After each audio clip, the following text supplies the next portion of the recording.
Hoje, por exemplo, a gente atendeu um cliente e que ele buscava uma holding familiar, mas ele não tinha, em princípio, a ideia de que deveria separar o que é acervo patrimonial dos negócios da família. Então, quando a gente construiu essa ideia, eu acho que aquilo ali deu uma clareada para ele, porque ele chega numa perspectiva de planejamento sucessório e até numa perspectiva também de baratear o custo que ele tinha de locações, que realmente era muito pesado, feito na pessoa física, e a gente apresenta a possibilidade de construir isso tudo num regime muito mais barato, muito mais protegido, mas também que de quebra garantida em termos de planejamento sucessório, que não precisaria fazer inventário, e de quebra criar um ambiente de proteção do acervo patrimonial da família que não se comunique, que não fique exposto para eventuais intempéries daquela atividade econômica deles. Tá? Então foi uma grata surpresa, a gente percebeu que ele teve essa grata surpresa. As famílias ainda não sabem muito bem disso. Então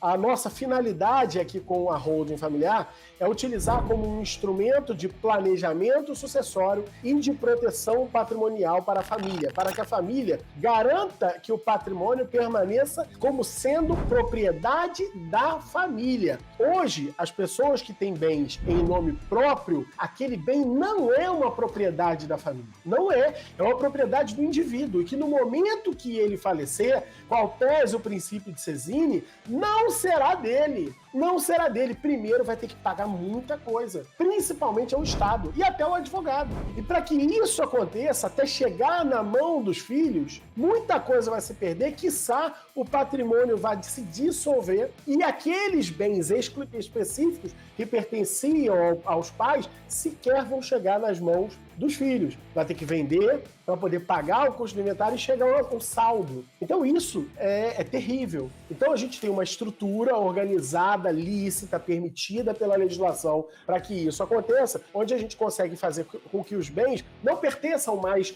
àquele indivíduo, mas eles integrem realmente um acervo patrimonial da família. Esse é o objetivo. É com isso que a gente trabalha, é com isso que a gente lida no trabalho com o holding familiar na área de planejamento patrimonial da família. Quando a gente fala em estabelecer uma nova área do direito, que é o planejamento patrimonial da família, a gente fala em construir uma cultura, tá?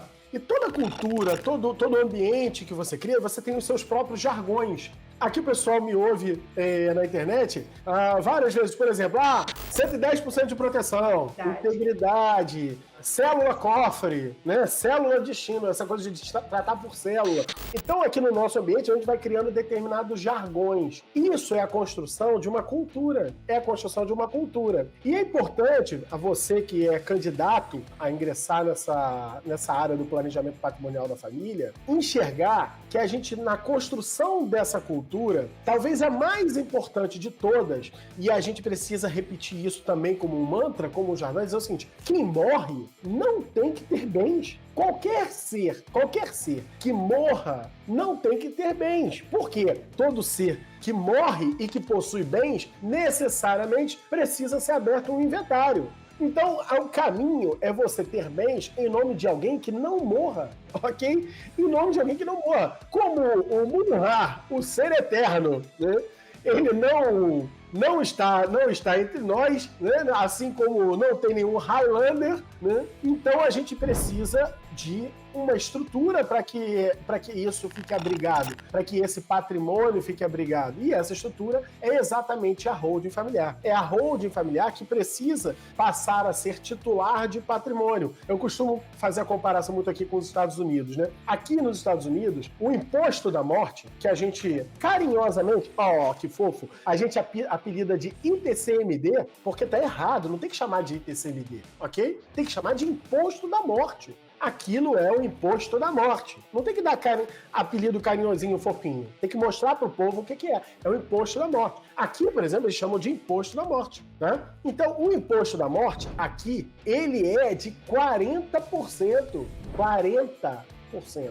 Então, um lugar que tem imposto da morte de 40%, a população inteira sabe disso. A população inteira sabe que quem morre não pode ter bem, porque senão o filho vai ter que pagar o imposto da morte. Porque senão tudo aquilo que ele produziu ao longo da vida não vai para o filho. Então aqui é mais velho que andar para frente que o cara precisa de um sistema como esse nosso da holding familiar. É lógico que aqui você tem uma diversidade maior, um liberalismo maior, que aí você pode ter outros instrumentos também.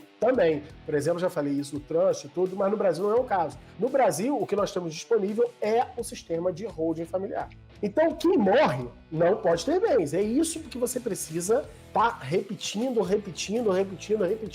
Por quê? Porque você precisa levar para o cliente a razão de você estar dizendo isso. E como a Elaine acabou de pontuar, são diversos itens que todo mundo sabe que tem custas, todo mundo sabe que vai ter que pagar o advogado, todo mundo sabe que vai ter que pagar o cartório, todo mundo sabe que vai ter que pagar a certidão, todo mundo sabe que vai ter que pagar imposto. Mas o detalhe, gente, é que as pessoas não somam isso. Isso é muito louco. As pessoas não fazem a conta. Você está entendendo isso, que as pessoas não fazem essa conta? Quem é o cliente de holding familiar? Qualquer um! Qual o único critério? Ele tem que ter bens.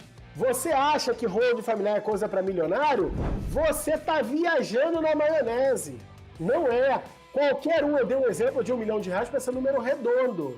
Eu posso fazer aqui com um imóvel de 300 mil. Tá entendendo? E outra, não leva isso pro povo para ganhar dinheiro.